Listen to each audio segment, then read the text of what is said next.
নমস্কার বন্ধুরা, দেখো আজকে আমি মোচা দিয়ে একটা রেসিপি বানাবো। নতুনত্বভাবে রেসিপিটা বানাবো। এই যে মোচাটা আমি এবারে এটাকে কাটবো। মোচার এই যে কলা ফুলগুলো দেখছো, এই যে একটা করে আমি শুধু শীষগুলো ফেলে দেব, তাহলেই মোচা কুচানো যাবে, আর কিছু ফেলতে হবে না। এই যে আমি শীষগুলো দেখিয়ে দিচ্ছি, এই শীষগুলো গালে পড়লে কাঠির মতো লাগবে, এটা নরম হবে না। এই যে মোচাটা আমার কাটা হয়ে গেছে, মোচাটা আমি কেটে নিয়েছি। এবার আমি এটাকে ভালো করে ধুয়ে প্রেসার কুকারে বসিয়ে দেব সিদ্ধ। এইটাকে বানাবো মোচা দিয়ে, মুগ ডাল দিয়ে বানালে এটা খেতে অসাধারণ অপূর্ব লাগে খেতে। এইটা দিয়েই ভাত খাওয়া হয়ে যাবে।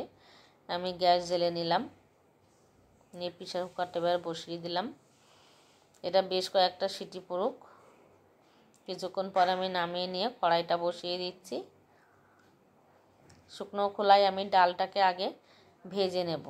এই যে মুগ ডালটা নিয়ে নিয়েছি, একটা মোচার মধ্যে এতটা পরিমাণ আমি ডাল নিয়ে নিয়েছি। এখানে জিরে, ধনে, আদা আর নুন, হলুদ আমি এগুলো নিয়ে নিয়েছি। মোচার মধ্যে দিয়ে এটা মেখে নেব। শুকনো খোলায় আমি এবারে ডালটাকে ভেজে নিচ্ছি। ভেজে যে নামিয়ে নিচ্ছি।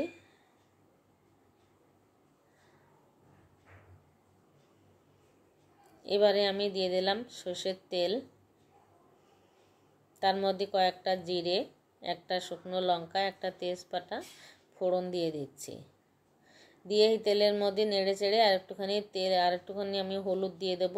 দিয়ে ওর মধ্যে আমি ছোট ছোট করে আলু ডুমো ডুমো করে কেটে নিয়েছিলাম, একটা আলু আমি এই ঘন্টার মধ্যে দিয়ে দেব। যে আলুগুলো ভাজা বসিয়ে দিচ্ছি। এবার এটাকে নেড়ে চেড়ে এর মধ্যে আমি ওই যে মুগ ডালটা ভেজে রেখে দিয়েছিলাম সেটাকে ধুয়ে এবার ওই ডালটাকে আমি এই আলু ভাজার মধ্যে দিয়ে একটু নাড়বো, এতে নেড়ে নেব।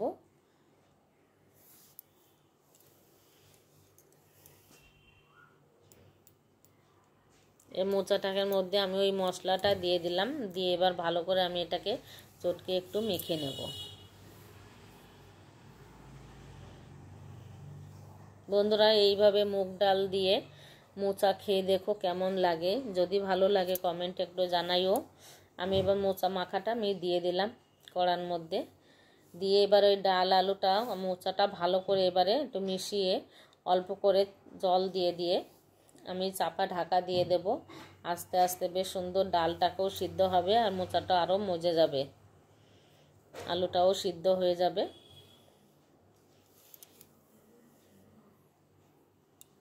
দেখো অনেকটা মজে গেছে, ডালটা একটু শক্ত আছে, আমি আরও চাপা দিয়ে রেখে দেব কিছুক্ষণ।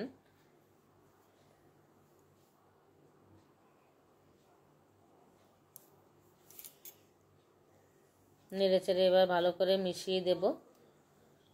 দিয়ে এবার পরিমাণ মতন একটু মিষ্টি দিয়ে দিতে হবে, একটু মিষ্টি মিষ্টি হবে, না হলে এটা খার খার লাগে, ভালো লাগে না। তারপরে আমি দিয়ে দিলাম গরম মশলার গুঁড়ো। এটাকে মিশিয়ে নেব। তারপরে দিয়ে দিচ্ছি 1 চামচের মতন ঘি। এই ঘিটা না দিলে এটা কিন্তু টেস্ট আসবে না, ঘিটা কিন্তু অবশ্যই দিতে হবে।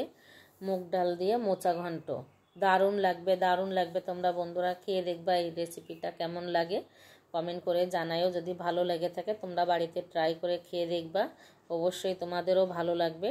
টাটা, নমস্কার, তোমরা সবাই ভালো থেকো।